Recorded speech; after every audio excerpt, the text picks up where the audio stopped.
Nandito kami. Hello, good morning everyone.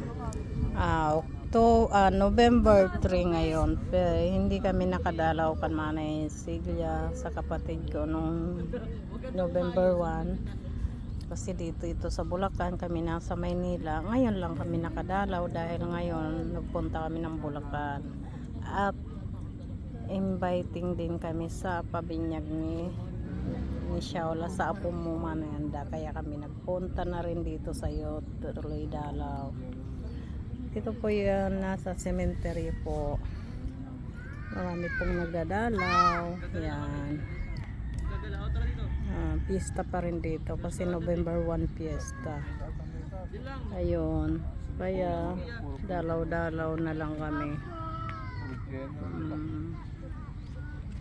Mga pamilya ko sa Las Piñas kag sa Marikina, sila Jocelyn, ayan. Kaya ito, ayan, kalinaw, ang ganda ng araw, ang ganda ngayon ang araw, mabuti hindi na ulan.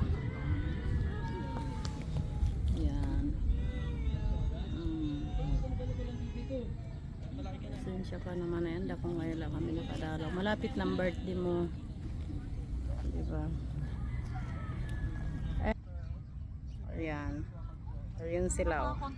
Sa puno ng kahoy. Paro ka dun, Orojo, paro ka buwan na.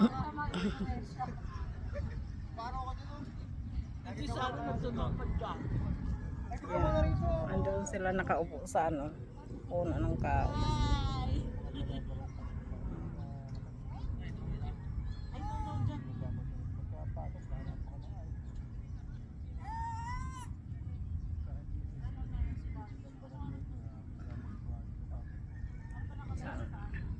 Ang init na, ang singaw. Alas 8 pa doon, pero mainit na.